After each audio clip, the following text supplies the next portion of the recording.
हर्हन्तो भगवन्त इन्द्रमहिता सीदाच सीदिसिदा आचार्याजिन शासनो नतिकरा पूजा उपाध्यायिका श्री सिद्धान्त सुपाठका मुनिवरा रत्नत्रयाधिका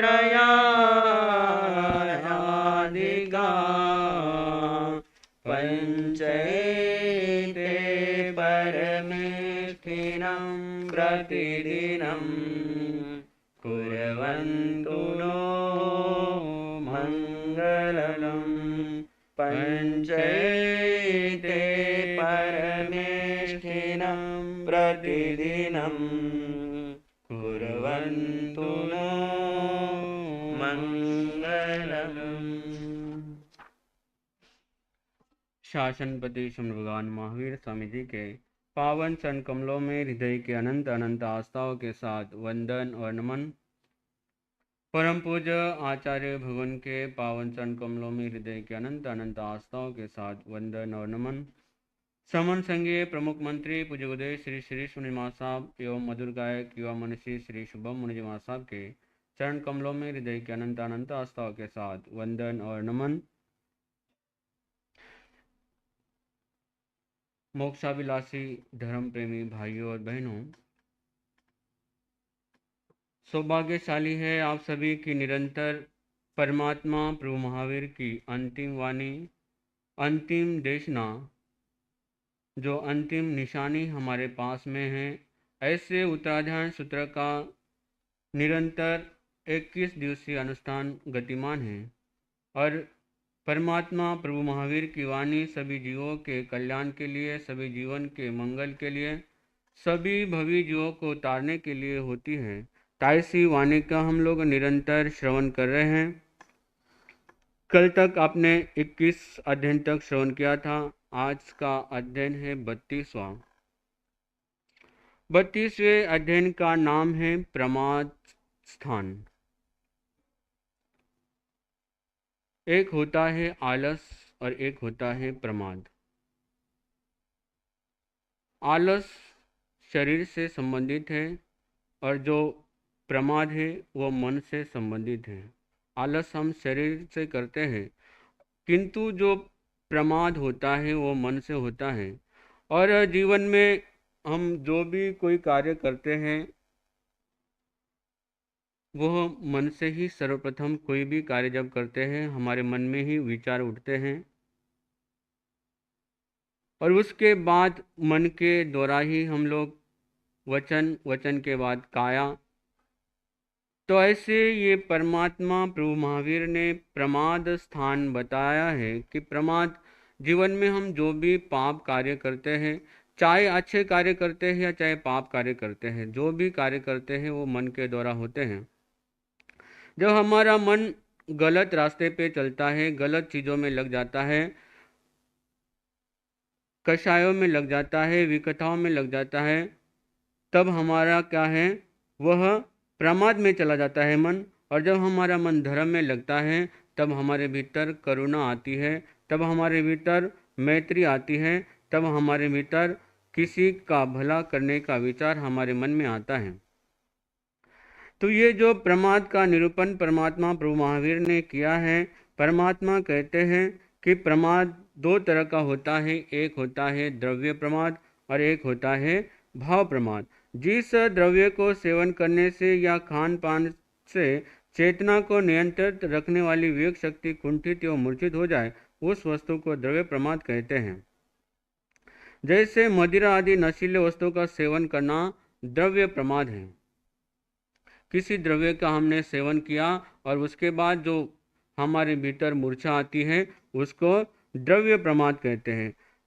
दूसरा है इसका भाव प्रमाद। भाव प्रमाद के अनेकों भी भेद है, जैसे कि सो कर्तव्य विस्मृति।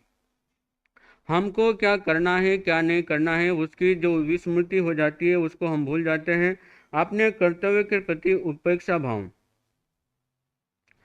हमारा जो कर्तव्य है, जैसे साधु है तो साधु का क्या कर्तव्य है, आप श्रावक है तो श्रावक का क्या कर्तव्य है, और वो कर्तव्य को जो भूल जाते हैं वो भी भाव प्रमाद के अंतर्गत आता है। कोई भी कार्य अयत्न से करना, अयत्न जब बिना बिना मन के कोई भी कार्य किया जाता है वो कहीं ना कहीं गलत हमारे से हो ही जाता है। अनावश्यक निंद्रा लेना, जरूरी नहीं है वहाँ पर भी हम लोग क्या है पड़े रहते हैं, सोए रहते हैं, उसको अनावश्यक निंद्रा लेना। विकथाओं में 4 तरह की जो विकथाएं बताई है उनमें करना, गपशप करना, समय को बर्बाद करना, मिथ्यात्व एवं कषाय में वर्तना, प्राणाधिपात आदि 18 प्रकार के पापों में लीन रहना, अज्ञान और संशय की परिधि में रहना तथा पांचों इंद्रियों तथा मन के विषयों में अनुरक्त रहना, वस्तुतः धर्म निरपेक्ष सभी कुप्रवृत्तियों का अंतर्भाव प्रमाद में हो जाता है। प्रमाद के जितने भी कारण हैं सबको स्थान पद से ग्रहण किया जाता है, इसलिए प्रस्तुत अध्ययन को प्रमाद स्थान कहते हैं। सिर्फ प्रमाद का ही स्थान होता है, अप्रमाद के लिए परमात्मा ने कहीं पर भी स्थान नहीं दिया है। पहले भी हमने सुना है कि परमात्मा प्रभु महावीर गौतम स्वामी जी से कहते हैं कि हे गौतम तू प्रमाद मत कर। क्या मत कर?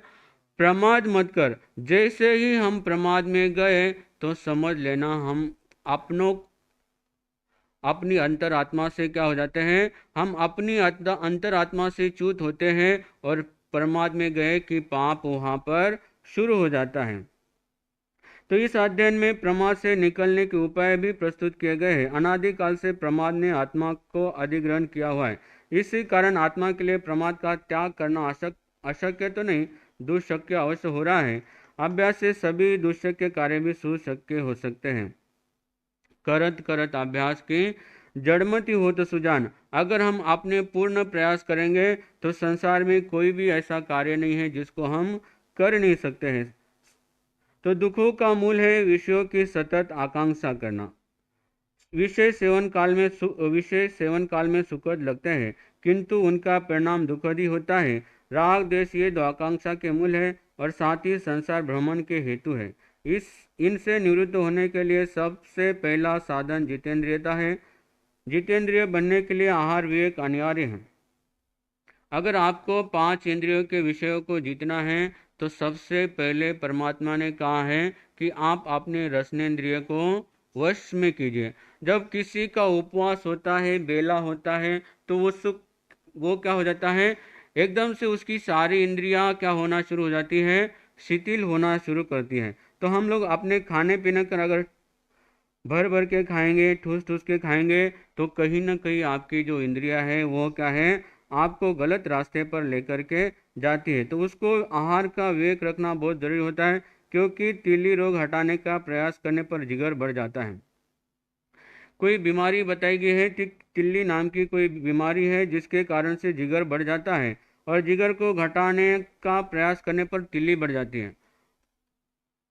यदि बढ़ते हुए रोग की औषधि द्वारा रोका जाए तो दूसरे रोग का निर्मूल किया जाए, फिर निराबाद गति से दूसरे रोग को भी शनै शनै सुगमता से निर्मूल किया जाता है। संयम यात्रा और जीवन निर्वाह दोनों ही आवश्यक है। जिस आहार से इंद्रियों की अपने विषयों को ग्रहण करने की प्रवृत्ति उद्दीप्त हो जाए, ऐसे पौष्टिक एवं प्रणीत आहार का त्याग करना भी अनिवार्य बन जाता है। रुक्ष आहार भी ठूस ठूस कर अति मात्रा में नहीं करना चाहिए। अगर रुक्ष आहार है और वो भी आवश्यकता से अगर अधिक खाते हैं, ठूस ठूस कर खाते, अति मात्रा में खाते हैं, तो वह भी कहीं ना कहीं आपके इंद्रियों को और वासनाओं को भड़काने का काम करते हैं। जितेंद्रिय बनने से प्रमाद स्वयं ही लुप्त हो जाता है। अगर आप जितेंद्रिय बनते हैं, पांचों इंद्रियों को जीत लेते हैं, तो स्वयं ही आपका जो प्रमाद है वो प्रमाद आपका लुप्त हो जाता है। कुछ ऐसे साधन भी हैं जिनके बिना जितेंद्रिय बनना दुष्यक है, जैसे कि एकांतवास, स्वल्पाहार, विषयों में अनासक्ति, दृष्टि का संयम, मन का संयम, वाणी का संयम, काया का संयम, चिंतन की पवित्रता। इन सब के होने पर ही जितेंद्रियत्व की साधना हो सकती है। जितेंद्रिय बनने के लिए साधनों का उपयोग में लाने की शिक्षा भी अधिक गुणवान और अपने समान निपुण सहायक के द्वारा ही मिल सकती है। असंयमियों की संगति की अपेक्षा एकाकी विचरना श्रेष्ठ है। किसी गलत आदमी की संगति करने से अच्छा है कि हम एक अकेले रह जाएं, किंतु किसी गलत आदमी का साथ आपको दुर्गति की ओर लेकर के जा सकता है। अप्रमत्त बनने के जितने भी अमोघ साधन है उन्हें पहले जानना जरूरी है, फिर उनका जीवन में लाना अवतरण करना बहुत जरूरी है, जब तक कि केवल ज्ञान उत्पन्न न हो जाए, क्योंकि वितरागता की केवल ज्ञानमय स्थिति ही सर्वत्र एवं सर्वज्ञ रहने वाली है।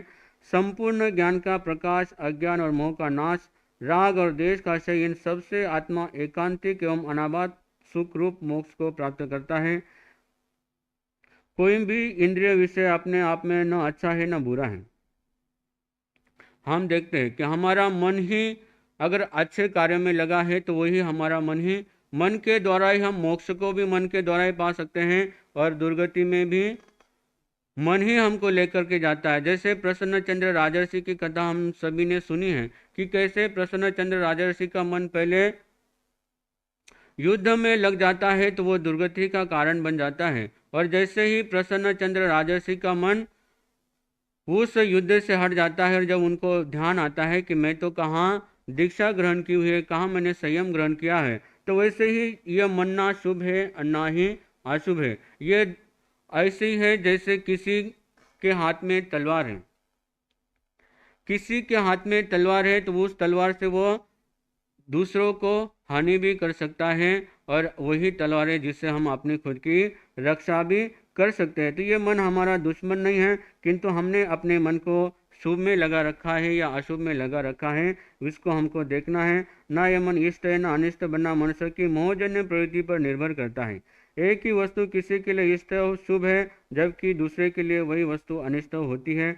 जो शब्द, रूप, रस, गंध, स्पर्श इष्ट प्रिय मनोनुकूल नहीं है, उनसे विमुक्ता एवं देश का होना भी अनिवार्य है। इष्ट एवं मनोनुकूल वस्तु के नष्ट होने से, उसका वियोग होने से दुख का होना अनिवार्य है। अनिष्ट वस्तु के संयोग से या उसका वियोग न होने से दुख की अनुभूति निश्चित है। तो इंद्रियों के विषय अर्थ से प्राप्त होते हैं, तो विषयी व्यक्ति धनोपार्जन के लिए अन्याय अनिति करने में भी प्रवृत्त होता है। देश की अपेक्षा राग से प्राणी अधिक पाप कर्म करता है, और साथ ही राग के वशीभूत हुआ प्राणी अकाल में ही मृत्यु को प्राप्त हो जाता है। राग पूर्वक सुनने से मृग मारा जाता है। जैसे 5 इंद्रियों के बताए गए कि राग पूर्ण शब्द सुनने से मृग माना जाता है, अभिष्ट रूप पर पतंगा मारा जाता है, सुगंध के वश में होकर सर्प और आमिष रस पर आसक्ति होकर मछली मारी जाती है। स्पर्शेंद्रिय के वशीभूत जंगली भैंसा अकाल में ही मृत्यु को प्राप्त होता है। जो मानव 5 इंद्रियों के राग में आसक्त है उसकी क्या दुर्दशा होगी। यह प्रत्येक विषयाक्त मनुष्य को विचरण करना चाहिए। मन कभी इंद्रियों के साथ मिलकर विषयों का आस्वादन करता है और कभी वह केवल भावों की ही ग्रहण करता है। क्रोध, मान, माया, लोभ, घृणा, अरति, रति, हास्य, भय, शोक, श्रीवेद, पुरुषवेद, नपुंसक वेद, इन इत्यादि मानसिक विकारों को भाव कहते हैं। जब कोई व्यक्ति विपरीत लिंगी के काम राग से देखता है, कामोदीपक बातें करता है या अश्लील चेष्टाएं करता है, तब वह अपने विचित्र भाव से दूसरों को प्रभावित करता है। इस प्रकार के भावों से विपरीत लिंगियों में भी वैसे ही भाव का उदय हो जाता है। तो काम भोग समता के हेतु भी नहीं है और विकार के हेतु भी नहीं है। जो व्यक्ति उनके प्रति राग रखता है या द्वेष करता है, वह उस निमित्त को पाकर मोह से विकार को प्राप्त करता है, और मोह के वशीभूत होकर जीव जो भी कुछ करता है वह कर्म बंधन का कारण होता है। मोह के नष्ट हो जाने से शेष घाती कर्म स्वयं ही नष्ट हो जाते हैं, क्षय हो जाते हैं।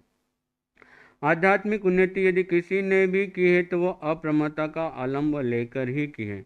हम देखते हैं संसार में जितने भी महापुरुष हैं, जिन्होंने भी मोक्ष को प्राप्त किया है, उन्होंने अपने जीवन में से अप्रमत्तता को हटाया है, प्रमाद को हटाया है, और अप्रमत्ता में जिन्होंने जीवन को जिया है वही मोक्ष को प्राप्त कर सकते हैं। उन्होंने ही मोक्ष को प्राप्त किया है। तो ऐसे प्रमाद स्थान ये 32वां अध्ययन यहाँ पर हमको ये संदेश देता है कि हम भी अपने जीवन में प्रमाद न करें, 5 इंद्रियों के विषयों में अनुरक्त न रहें।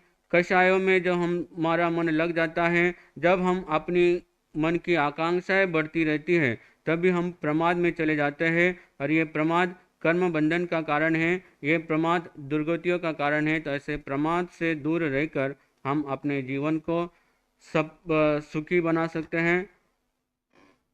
आइए अब आगे चलते हैं। अगला अध्ययन है कर्म प्रकृति। 33वां अध्ययन है कर्म प्रकृति। कर्म का स्वभाव इस अध्ययन का मूल है कि हमारे जो कर्म है, हम संसार में देखते हैं जो भी जीव आपको यहाँ पर दिखाई दे रहा है, हर कोई जीव अपने अपने कर्मों के अनुसार होता है। चाहे उसको वो अमीर है, गरीब है, सुखी है, दुखी है, सुंदर है, असुंदर है, या उच्च गोत्र में जन्म लिया है, नीच गोत्र में जन्म लिया है, ये सब आपको किस कारण से मिला है? आपके आपके कर्मों के अनुसार आपको मिला है। ये कर्म ही मुक्ति में बाधा होते हैं, और जो इन कर्मों को जीत लेता है वही इस संसार में सारे कर्मों को तोड़कर ही हम मुक्ति में मोक्ष को प्राप्त कर सकते हैं। तो ऐसे ये कर्म 8 प्रकार के कर्म बताए गए हैं। मीठा तो अविरत, प्रमाद, कषाय और अशुभोग ये सब बंध के आंतरिक कारण है। इनके वशीभूत होकर जीव जो भी क्रिया करता है वो कर्म बंध का कारण बन जाती है। कर्मों के उदय से जीव क्रिया करता है, क्रिया से कर्मों का उपार्जन होता है, और अक्रिय बनकर ही जीव कर्मों से मुक्त होता है। सभी दर्शनकारों ने एन केन प्रकार कर्म शक्ति को मान्यता अवश्य प्रदान की है। जितने भी दर्शन है सबने माना है कि कर्म हर मनुष्य के जीवन में काम करते हैं। अन्य संस्कृतियों ने दार्शनिक संस्कार के रूप में कर्मों को स्वीकार करते हैं। जैन दर्शन कहता है कर्म पौद्गलिक है। कर्मयुक्त आत्मा जब शुभ या अशुभ प्रवृत्ति में प्रवृत्त होता है तब अपनी प्रवृत्ति से वह कर्म ऑर्गना के पुद्गलों का आकर्षण करता है। वे आकृष्ट पुद्गल ही आत्मा को सर्वतो भावेन आबद्ध कर लेते हैं, उन्हें ही कर्म कहा जाता है।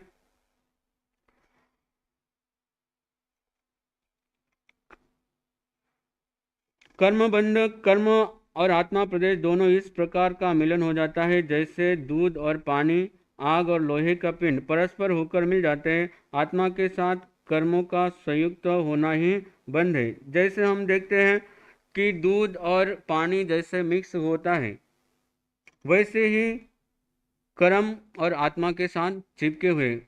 आत्मा पहले है या कर्म पहले है?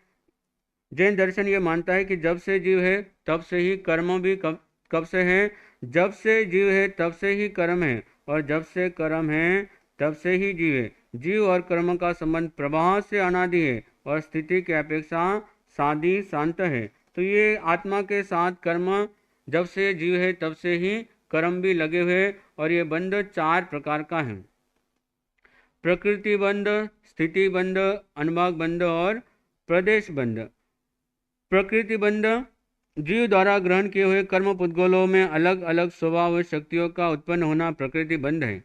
कर्मों का मूल प्रकृतियाँ 8 है। जिस प्रकृति का जैसा नाम है वैसा ही उसका कर्म है। प्रत्येक कर्म प्रकृति नाम के अनुसार जीव पर अपना प्रभाव डालती है। जैसे पहला है, जो कर्म पुद्गल आत्मा में रहे हुए ज्ञान को आवृत्त करते हैं वो ज्ञानावर्णीय है। जो कर्म पुद्गल पदार्थों को प्रत्यक्ष करने वाले दर्शन को आवृत्त करते हैं वे दर्शनावर्णीय हैं। जो कर्म पुद्गल सुख दुख के हेतु बनते हैं वे वेदनीय हैं। जो श्रद्धा और चारित्र को विकृत करने वाला है वो मोहनीय कर्म है। जो यौवन काल को निष्पन्न करते हैं वे आयु कर्म हैं। जो कर्म पुद्गल शरीर आदि विविध रूपों की प्राप्ति हेतु है वे नाम कर्म हैं। जो कर्म पुद्गल उच्चता और निश्चितता की अनुभूति हेतु है वे गोत्र कर्म है। और जो कर्म पुद्गल आत्मिक शक्ति के विकास में तथा अभीष्ट प्राप्ति में बाधक है वो अंतराय कर्म है। जैसे ज्ञानावर्णीय कर्म होता है, जैसे आँखों के ऊपर पट्टी बांधी हुई। अगर हमारे आँख के ऊपर भी पट्टी बांधी तो हम को सामने वाला क्या है दिखाई नहीं देता है। हमारी आंखों में ताकत तो है लेकिन तो भी हमको दिखाई नहीं देता है। वैसे जैसे हमारे ज्ञान आंखों के ऊपर पट्टी बांधने के बाद हमारे ज्ञानावर्णीय कर्म के कारण हमें सही क्या है और गलत क्या है उसकी पहचान नहीं होती है। दर्शनावर्णीय कर्म राजा के द्वारपाल राजा के जैसे दर्शन करने के लिए द्वारपाल बाधा रहती है, वैसे ही दर्शनावरणीय कर्म हमारे को दर्शन होने नहीं देता है। वेदनीय कर्म शहद से लिप्त तलवार के समान वेदनीय कर्म है। मोहनीय कर्म जैसे मदिरा शराब पिया हुआ आदमी को सही और गलत का भान नहीं रहता है, और ये मोहनीय कर्म हमको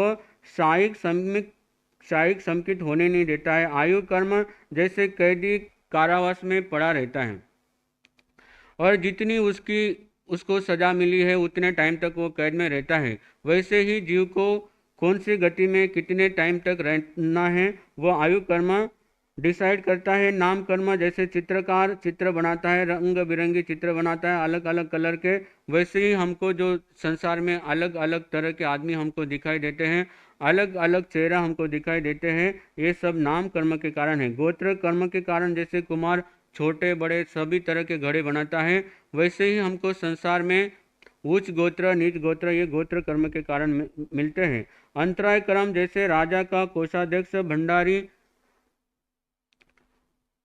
किसी को राजा ने कह दिया कि जाओ तुमको इतने सोने के मोहरे दिए जाते हैं, उसके बाद भी वो जो कोषाध्यक्ष होता है वो आनाकानी करता है या कम ज़्यादा देता है, वो काम रहता है।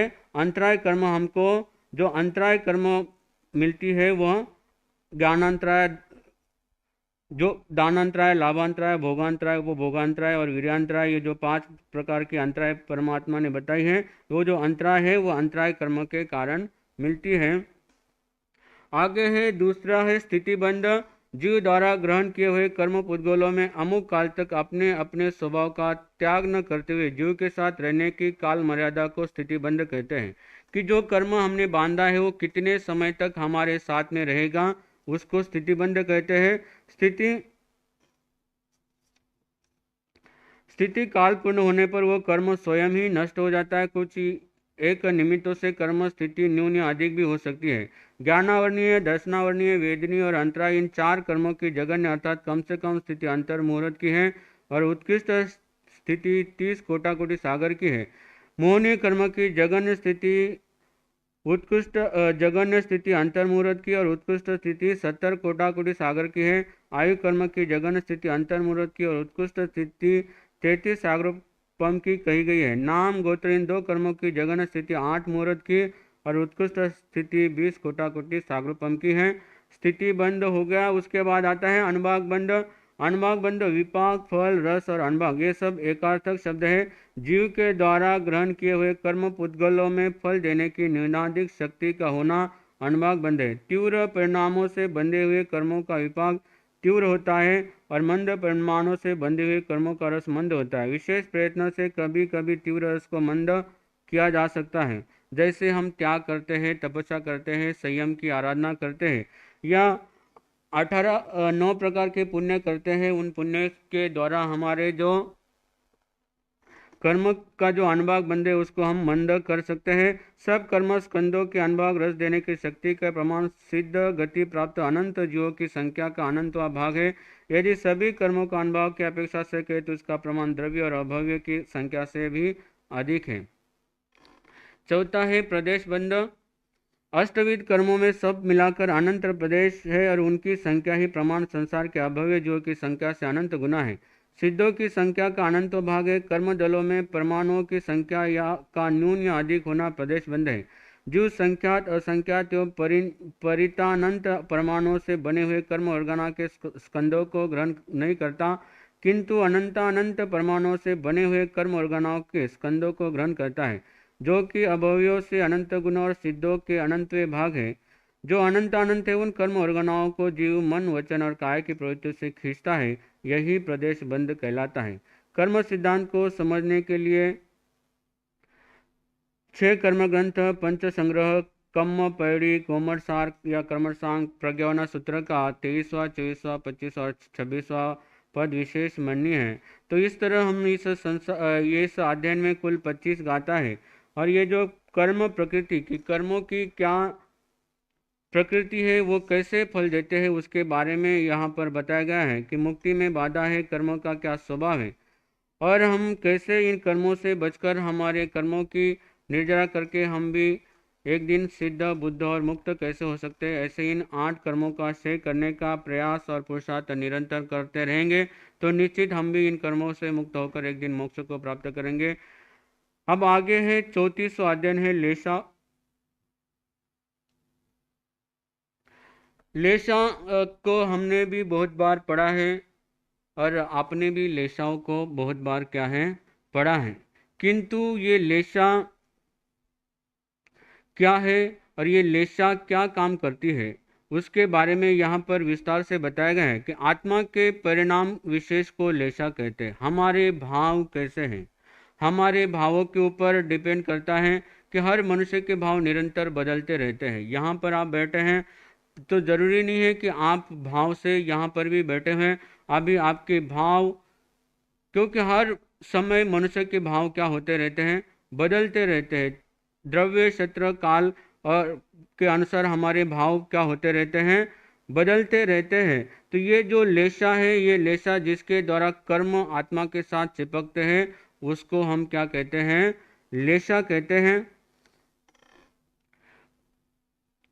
लेशा किसी कर्म का फल नहीं, किंतु लेशा के द्वारा कर्म बंधन अवश्य होता है, क्योंकि आत्मा के साथ जिसके कर्मों का संयुक्तिकरण होता है उसे ही लेशा कहते हैं। तो लेशा योग और कषाय के मिश्रण से 6 लेशाएं बनती हैं।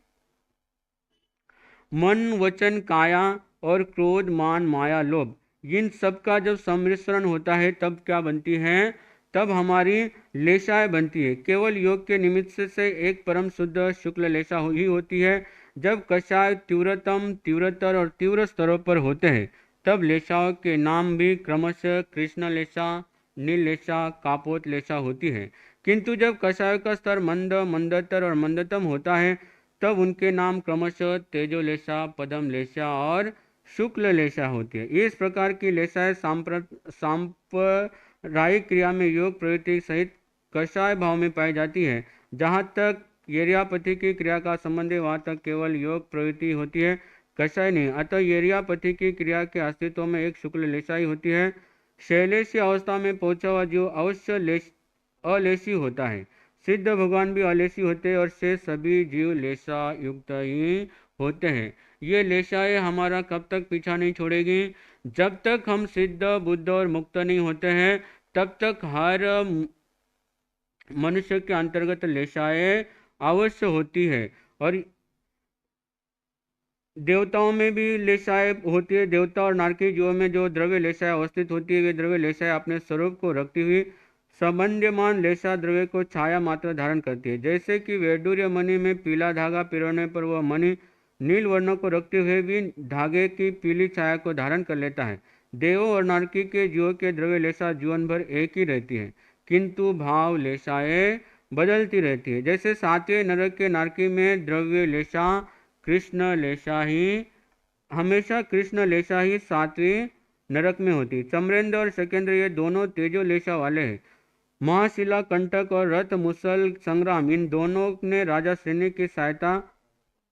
राजा कुनी की सहायता की थी। उन दोनों युद्धों में 2.25 करोड़ मनुष्यों का संहार हुआ था। तो ऐसे जो कोनिक राजा ने जो युद्ध लड़ा था, रथ मुसल संग्राम और महाशिला कंटक, उसमें ये चमरेंद्र और शकेंद्र ने क्या किए थी, राजा कोनिक की सहायता की थी। उस समय उनमें कृष्णादि अशुभ लेशाओं का होना ही सिद्ध होता है, क्योंकि शुभ लेशा में युद्ध नहीं हो सकता। अतः चमरेंद्र और शकेंद्र में भाव लेशा बदलती रहती है, द्रव्य लेशा जीवन भर एक ही रहती है। यह नियम केवल वैक्रिय शरीरों के लिए है। मनुष्य और तिर्यंच औदारिक शरीर वाले होते हैं। लेशा के संदर्भ में मनुष्य और तिर्यंच का स्वभाव वैक्रिय शरीरों से सर्वथा भिन्न है। इनकी भाव लेशा के साथ साथ द्रव्य लेशा भी बदलती रहती है।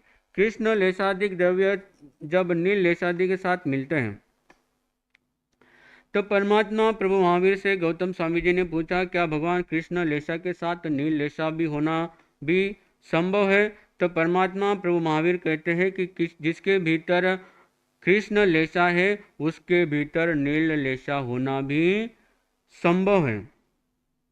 जैसे हम लोग देखते हैं कि किसी आदमी जब किसी की हत्या करता है तब उसके भीतर कौन सी लेशा होती है, कृष्ण लेशा होती है। और वही आदमी अगर आगे जाकर संत बनता है तो वह उसके अंदर शुक्ल लेशा भी हो सकती है। तो ये जो लेशा है वो ये क्या है, बदलती रहती है, और कोई भी लेशा 48 मिनट तक ही रहती है। 48 मिनट अगर हो जाए किसी भी लेशा में, वो कितने मिनट तक रहती है, सिर्फ 48 मिनट तक ही कोई भी लेशा रहती है। भाव लेशा के दो भेद है, विशुद्ध भाव लेशा और अविशुद्ध भाव लेशा। कषाय के क्षय और उपक्षय और क्षयपशम से होने वाले आत्मा के पवित्र विचारों का समावेश विशुद्ध लेशा हो जाता है। तदनुसार द्रव्य लेशा भी प्रभावित होती है। कलुषित द्रव्य लेशा का संबंध होने से विषय कषाय राग देश विषयक आत्मा के अशुभ परिणाम अशुद्ध भाव लेशा से युक्त हो जाते हैं। पहली 3 लेशाएं अविशुद्ध है और शेष 3 लेशाएं विशुद्ध भाव लेशा है। जीव से पुद्गल और पुद्गल से जीव प्रभावित होते रहते हैं। यद्यपि लेशा शब्द के अनेक अर्थों में प्रयुक्त होती है। छाया पुद्गलों से प्रभावित होने वाले जीव परिणामों को भी लेशा कहा जाता है। शरीर की आणविक आभा भी लेशा कहा जाता है। विचारों को भी लेशा कहा गया है। हमारे मन से, वचन से और काया से, तीनों से ही हमारा पता चल जाता है कि हम देखते हैं किसी के मन में, अगर हमारे मन में जैसे विचार चल रहे हैं वैसे ही हमारी क्या होती है, लेशा होती है। हमारे वचनों के माध्यम से भी पता चल जाता है कि इसके विचारों के माध्यम से भी क्या पता चलता है कि हमारी लेशा कैसे है। और हम काया से अगर कोई कार्य कर रहे हैं तो उससे भी पता चलता है कि हमारी लेशाएं कौन सी है। तो 8 कर्म में छठा कर्म है नाम कर्म। उसका घनिष्ठ संबंध शरीर रचना संबंधी पुद्गलों से है। शरीर नाम कर्म के पुद्गलों का ही एक भेद लेशा है। इस अध्ययन में नाम, वर्ण, गंध, रस और स्पर्श, परिणाम, लक्षण, स्थान, स्थिति, गति और आयु, इन 11 द्वारों के अनुसार लेशाओं का वर्णन इस प्रकार किया गया है। तो नाम के अंतर्गत 6 लेशाओं का नाम दिया है। कृष्ण लेशा, नील लेशा, कापोत लेशा, तेजो लेशा, पदम लेशा और शुक्ल लेशा। अब लेशाओं के वर्ण नाम के अनुसार ही लेशाओं के रंग है। बाहरी जगत में काले रंग के जितने भी पदार्थ हैं उन सबको तारतम्य भाव से कालिमा के अनेक भेद दृश्यमान होते हैं। जिनके विचारों में कालिमा से ओतप्रोत है उन सबका अंतर्भाव कृष्ण लेशा से होता है। विश्व भर में जितने भी नीले रंग के पदार्थ हैं उन सबका समावेश नीलिमा में हो जाता है। नील लेशा के परिणाम भी नीले रंग के होते हैं।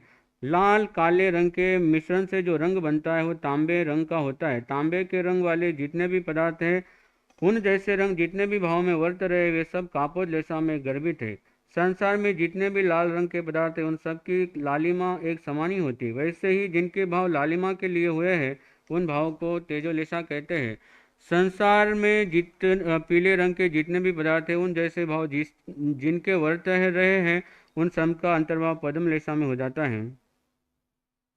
श्वेत रंग के जितने भी पदार्थ हैं उन जैसे जिनके भाव वर्त रहे उन सब का समावेश शुक्ल लेशा में हो जाता है। रस, तीसरा है रस। अफीम के तरह जितने भी कटु पदार्थ है वे सब एक समान रस वाले नहीं हैं। कटुता की न्यूनाधिकता सब में पाई जाती है। कृष्ण लेशा का रस भी अति कटु होता है।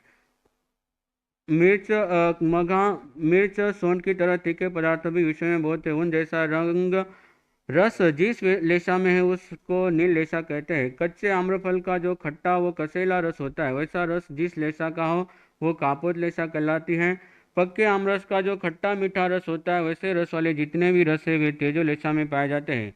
परिपक्व मधुर फलों के जितने भी मधुर रस है उन जैसा मधुर रस जिस लेशा का है वो पदम लेशा है। खजूर, दाख, खांड, शक्कर आदि पदार्थों का जो रस है वैसा ही रस जिस लेशा में है वो शुक्ल लेशा कहलाती है।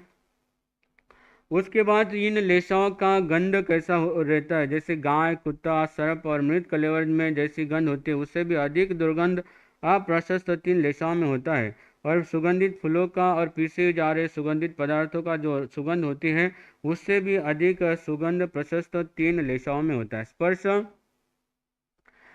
करवत आरा, गो की जीवा, शाक नामक पौधे, बिच्छू बीटी के पत्ते का स्पर्श जैसे कर्कश एवं खुरदरा होता है उससे भी अधिक खुरदरा 3 अप्रशस्त लेशाओं का स्पर्श होता है। बूर, कोपले, नवनीत, मक्खन, शिरीष का फूल, इस प्रकार के अति सुकुमल पदार्थों का जो स्पर्श होता है उससे भी अधिक सुकुमल स्पर्श 3 प्रशस्त लेशाओं का होता है। परिणाम, लेशा के प्रभाव से जो शुभ या अशुभ जीव पैदा होता है उन सबका परिणाम कहते हैं। यद्यपि उन भावों को अनगणित भेद होते हैं तथापि उन भेद के 3 भेद हैं, जैसे जघन्य, मध्यम और उत्कृष्ट।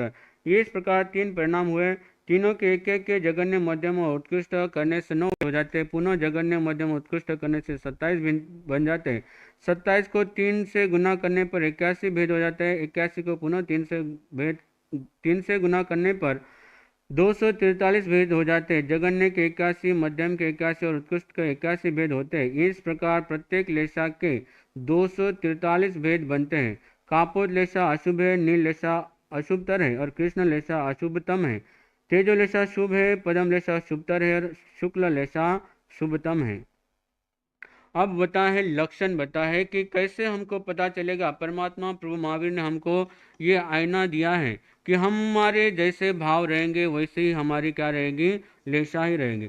तो हम अपना खुद का निरीक्षण कर सकते हैं, परीक्षण कर सकते हैं कि इस समय हमारे जैसे भाव है वैसे ही हमारी इस समय क्या है, वैसा वर्त रही है। तो 6 लेशाओं की पहचान इस प्रकार बताई है कि जब मन पर जीवन में किसी भी क्षण कृष्ण लेशा का अवतरण होता है तब जीव 5 आश्रयों में प्रवृत्ति करने लग जाता है। 5 आश्रय मिथ्यात्व, अवरत, प्रमाद, कषाय और अशुभ योग, इन 5 आश्रयों में प्रवृत्त होता है जब वह कृष्ण लेशा में होता है।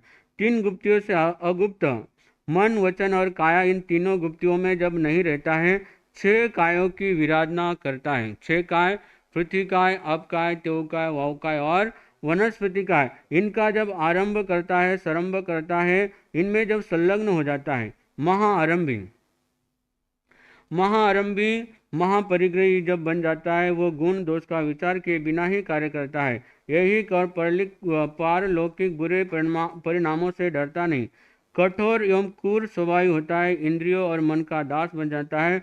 उसके लिए सभी पापाचरण सुकर हो जाते हैं। ऐसे कुकर्म करने वाले जीव क्या होता है, कृष्ण लेशा वाला होता है, जिसके भीतर ये रहता है कि किसी को मार दूं, काट दूं, इसका सत्यानाश कर दूं। ऐसे भाव जब मन में आते हैं तो समझ लेना हमारे भीतर कृष्ण लेशा वर्त रही है। जब जीव में नील लेशा का अवतरण होता है तब उसके भीतर ईर्षा, कदाग्रह का जन्म होता है। नील लेशा का जीवन सम्यक ज्ञान और तब से शून्य बन जाता है।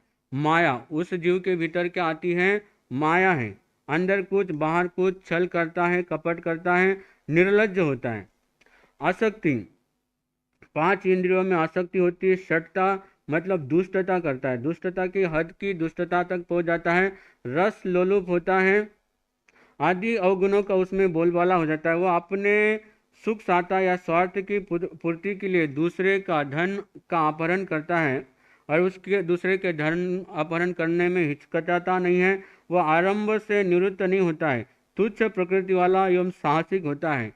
साहसिक, हर दुष्ट व्यक्ति ही क्या होता है, दुष्ट व्यक्ति ही दुष्ट कर्म करने के लिए उसके भीतर इतना साहस होता है कि वो दुष्ट कर्म करने के लिए बिल्कुल भी डर उसके भीतर नहीं होता है। ऐसे कुकर्म करने वाला जीव में नील लेशा की प्रबलता पाई जाती है। जब जीव के परिणाम कापोत लेशा में वर्तते हैं तब वो विचारने में, बोलने में, आचरण में, ज्ञान और क्रिया में वक्र बन जाता है।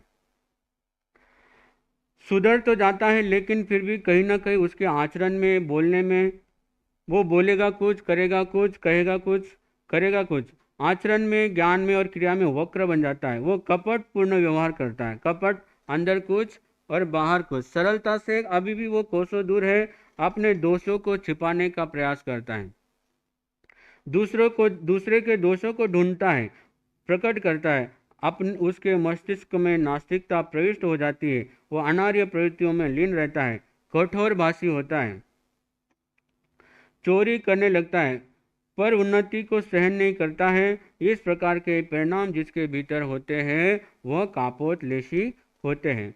जीव के भाव जब तेजोलेशा में वर्तते हैं तब वो विनीत हो जाता है। अब सुधरने का जो प्रयास है वह तेजोलेशा से शुरू हो जाता है। तब वो विनीतता, जो विनम्रता से व्यवहार करता है, उसके व्यवहार में चेंज आना शुरू होता है। न उसमें चपलता होती है, न शटता होती है, दुष्टता खत्म हो जाती है, न कौतूहलता होती है। वह गुरुजनों का उचित विनय करता है, इंद्रियों का विजेता एवं समाधि एवं उपदान करने वाला होता है।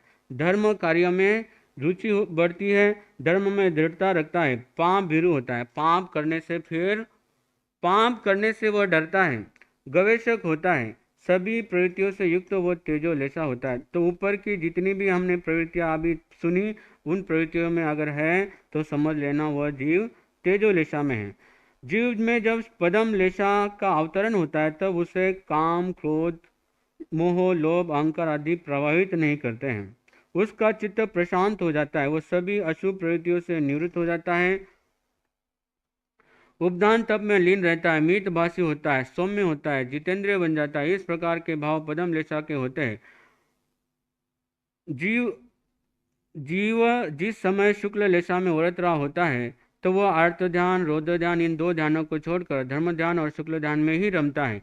समितियों से समित, गुप्तियों से गुप्त, प्रशांत चित्त जितेंद्रिय होता है। वह प्रशांत कषाय वितराग होता है, जिसकी आकृति सौम्य होती है। वह इंद्रियों का विजेता होता है। इस प्रकार के सभी भाव शुक्ल लेशा में होते हैं। भले ही सराग हो या वितराग, वह शुक्ल लेशा ही होती है। प्रत्येक अब स्थान के बारे में बताया। प्रत्येक लेशा के असंख्य स्थान एक काल, उपमा और क्षेत्र उपमा के द्वारा असंख्यात को उपमित किया जा सकता है। जैसे कि 10 कोटि सागरोपम का एक अवसर्पिणी काल और 10 कोटि सागरोपम का एक उत्सर्पिणी काल होता है। दोनों मिलाकर एक कालचक्र होता है। असंख्यात कालचक्र के जितने समय होते हैं तो असंख्यातित लोग के जितने आकाश प्रदेश उतने लेशाओं के स्थान होते हैं। स्थिति, अब यहाँ पर बताया स्थिति की ये लेशा है की स्थिति क्या है। प्रत्येक लेशा की स्थिति जगन्य और उत्कृष्ट अलग अलग होती है। कृष्ण लेशा की जगन्य स्थिति अंतर्मुहूर्त है, उत्कृष्ट स्थिति 33 सागरोपम होती है। नील लेशा जगन्य स्थिति अंतर्मुहूर्त, उत्कृष्ट स्थिति असंख्यात भाव से 10 सागरोपम की होती है। कापोत लेशा की जगन्य स्थिति अंतर्मुहूर्त, उत्कृष्ट स्थिति पल्ले के असंख्यात भाव से 3 सागर की होती है। तेजो लेशा की जगन्य स्थिति अंतर्मुहूर्त, उत्कृष्ट स्थिति पल्ले के असंख्यात भाग से 2 सागर की हुआ करती है। पदम लेशा की जगन्य स्थिति अंतर्मुहूर्त और उत्कृष्ट स्थिति पल्ले के असंख्यात भाग से 10 सागरोपम की होती है। शुक्ल लेशा की जगन्य स्थिति अंतर्मुहूर्त और उत्कृष्ट स्थिति पल्ले के असंख्यात भाग से 33 सागर की होती है। अब इन लेशाओं की गति क्या होती है, गति के बारे में बताया है। नरक, त्रियंच, मनुष्य और देव, ये 4 गतियाँ हैं। इन गतियों में रहने वाले जीवों की लेशा स्थिति अलग अलग बताई गई। जैसे कि कापोत लेशा वाले नारकियों की जगन्य स्थिति 10,000 वर्ष और उत्कृष्ट पल्ले के असंख्यात भाग सहित 3 सागरोपम की है। नील लेशा वाले नारकियों की जगन्य स्थिति पल्ले के असंख्यात भाग से 3 सागरोपम की स्थिति है। कृष्ण लेशा वाले नारकियों की जगन्य स्थिति पल्ले के असंख्यात भाग सहित 10 सागर की है और उत्कृष्ट स्थिति 33 सागर की है। पर्याप्त असंगीत किरणों में 3 अप्रशस्त लेशाएं पाई जाती है। पृथ्वी, आप और वनस्पति बादर में भी अपर्याप्त अवस्था में तेजो लेशा पाई जाती है। संगीत त्रियंचों में 6 लेशाएं संभव है। द्रव्य और भाव दोनों तरह की लेशाएं एक साथ रहती है। उनकी जगन्य और उत्कृष्ट स्थिति अंतर मुहूर्त की ही होती है। असंगी मनुष्य में पहली 3 लेशाएं पाई जाती है। संगी मनुष्य में सभी लेशाएं यथासंभव पाई जाती है। किंतु जिस महामानव को केवल ज्ञान हो जाता है उसमें परम एक शुक्ल लेशा ही होती है। उनकी स्थिति जगन्य अंतर मुहूर्त और उत्कृष्ट 9 वर्ष कम 1 करोड़ पूर्व की है। 14वें गुणस्थान में साधक पूर्णतया लेशा रहित हो जाता है सदा के लिए। छद्मस्त मनुष्य कोई भी लेशा अंतर मुहूर्त से अधिक नहीं ठहरती है। देव में कोई भी द्रव्य लेशा जीवन भर ही रहती है। शरीर पर अनाविक अभाव ही उनकी द्रव्य लेशा है। उनमें कोई भी भाव लेशा स्थायी नहीं। देव में पहली 3 अप्रशस्त लेशाएं भवनपति वानवेंतरों में पाई जाती है। प्रशस्त लेशाओं में एक तेजो लेशा ही होती है। शेष लेशाओं का अस्तित्व उनमें संभव ही नहीं होता। जिन जिन देवों की जगन्य 10,000 वर्ष की स्थिति और उत्कृष्ट पल्लपम के असंख्यात भाव की स्थिति है, वे कृष्ण लेशी हैं। जिनकी उत्कृष्ट स्थिति कृष्णा लेशी देव से एक समय अधिक है, वह नील लेशा वाले देवों की जगन्य स्थिति है और उत्कृष्ट स्थिति पल्लपम के असंख्यात भाग की होती है। जितनी स्थिति नील लेशा देव की उत्कृष्ट है, उससे एक समय अधिक कापोत लेशी देव की जगन्य स्थिति है। उत्कृष्ट एक पल्लपम के असंख्यात भाग की है, अथवा जो नील लेशा की जगन्य स्थिति है वह कृष्ण लेशा की उत्कृष्ट स्थिति के बराबर है, और जो कापोत लेशा की जगन्य स्थिति है वह नील लेशा की उत्कृष्ट लेशा की स्थिति के बराबर है। भवनपति वानवेंतर ज्योतिष की दूसरे देवलोक व वैमानिक देव में तेजो लेशा पाई जाती है, जिनकी जगन्य स्थिति 10,000 वर्ष की और उत्कृष्ट पल्लपम के असंख्यात भाग की। ऐसी तेजो लेशा भवनपति वानवंतर देव में पाई जाती है। ज्योतिष की देव में केवल तेजो लेशा ही होती है। तेजोलेशा देवों की जो उत्कृष्ट स्थिति वो पदम लेशा देवों की जघन्य स्थिति के बराबर है। तीसरे देवलोक के देवों से लेकर पांचवें देवलोक के सभी देव पदम लेशी होते हैं। इन देवों की उत्कृष्ट स्थिति 10 सागरोपम से अधिक अधिक है। पदम लेशा की जो उत्कृष्ट स्थिति है वही स्थिति एक समय अधिक शुक्ल लेशा की जघन्य स्थिति के बराबर है। उसकी उत्कृष्ट स्थिति मुहूर्त और अधिक 33 सागरोपम की है। आयु मनुष्य और तिर्यंच प्राणी जिस लेशा में आयु का बंध करते हैं उसी लेशा में उनका मरण होता है। वही लेशा आगे जन्म स्थान तक पहुंचने तक रहती है।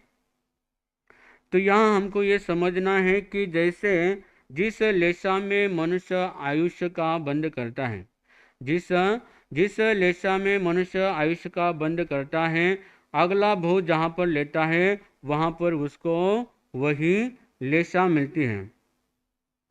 किंतु नारकी और देव का नियम पहले से भिन्न है। मनुष्य या तिरंच आयु बंध के समय जिस लेशा का आयुबंध करता है उसी लेशा में मरता है। जो नरक या देवगति में उत्पन्न होता है उसकी वही लेशा जीवन भर रहती है। उसी लेशा में वो आयु का बंध करता है, उसी में मरता है, उसी लेशा में यहाँ अपर्याप्त काल व्यतीत करता है। इस स्थानों में एक ही लेशा रहती है। जिस लेशा को आयु अभी पहला ही समय हुआ उस समय में न कोई आयु का बंध करता है न ही मरता है।